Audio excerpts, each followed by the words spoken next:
ঢাকা শহর মসজিদের শহর, আর আমরা আজকে এমন একটি মসজিদের সামনে এসে দাঁড়িয়েছি। এটি ঢাকার প্রাণকেন্দ্রিক মসজিদ। এটি বাংলাদেশের জাতীয় মসজিদ বাইতুল মোকাররম মসজিদ। বাংলাদেশের জাতীয় মসজিদ বাইতুল মোকাররম পবিত্র কাবাঘরের আদলে চার কোণা আকৃতিতে মসজিদটি নির্মাণ করা হয়েছে। এই মসজিদে একসঙ্গে প্রায় 40,000 লোক জামায়াতে নামাজ আদায় করতে পারে। বাংলাদেশের 10 টাকার নোটে বাইতুল মোকাররমের ছবি দেওয়া আছে।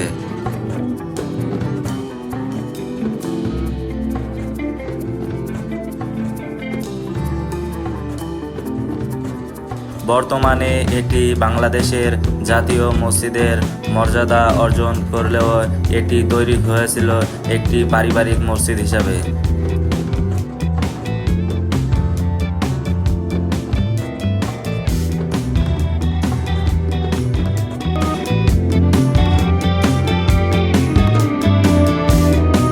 নান্দনিক এই মসজিদের নকশা করেন তৎকালীন সিন্ধু প্রদেশের স্থপতি এইচ.এ. খেরারি।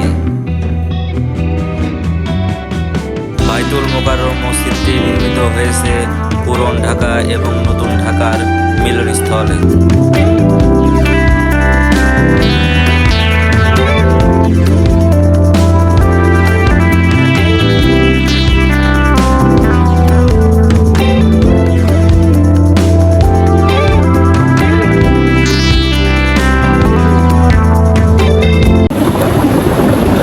এটি সেই মেম্বার শরীফ এবং এইখানে বসে এই মসজিদের ইমাম, জাতীয় ইমাম, তিনি প্রতি শুক্রবারে জুম্মার খুতবা পেশ করেন। আর এই খুতবা শোনার জন্য বাংলাদেশের অধিকাংশ এলাকা থেকে বিভিন্ন মুসলমানগণ এই মসজিদে আসেন এবং বয়ান শোনেন।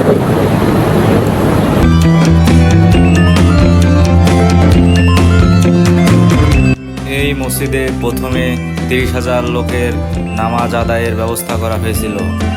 পরবর্তীতে 2008 সালে সৌদি সরকারের অর্থায়নে মসজিদের সংস্করণ করা হয় এবং পরবর্তীতে 40,000 লোক একসাথে নামাজ আদায় করতে পারে।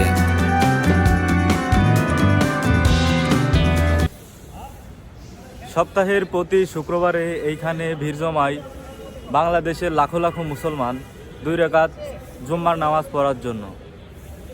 এবং এইখানে এত পরিমাণ মানুষ হয় যে এর আয়তন অনেক বড়, যা আপনাদের এই ভিডিওর মাধ্যমে আমি জানানোর চেষ্টা করব।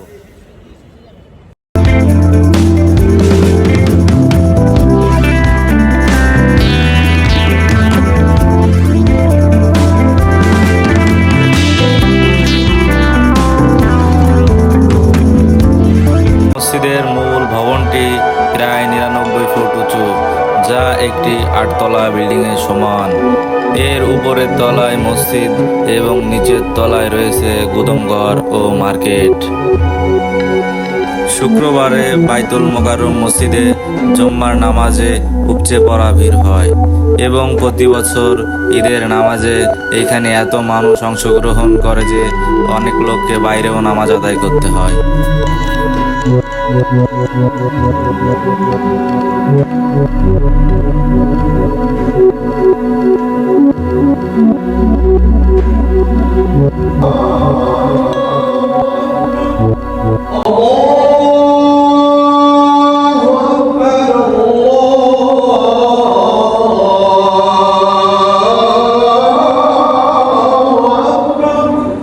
أشهد أن لا إله إلا الله،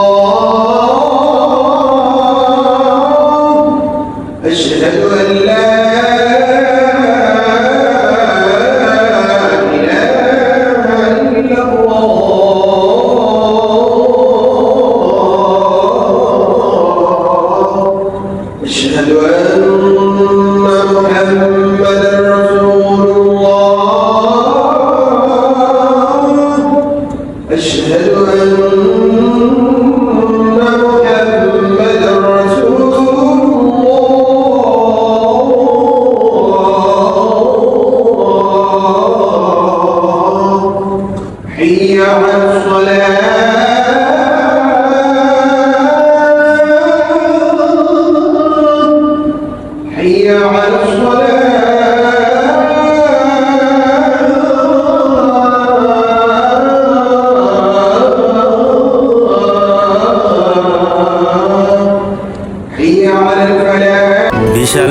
মসজিদে মহিলা এবং পুরুষদের আলাদা আলাদা নামাজ আদায় করার জায়গা রয়েছে।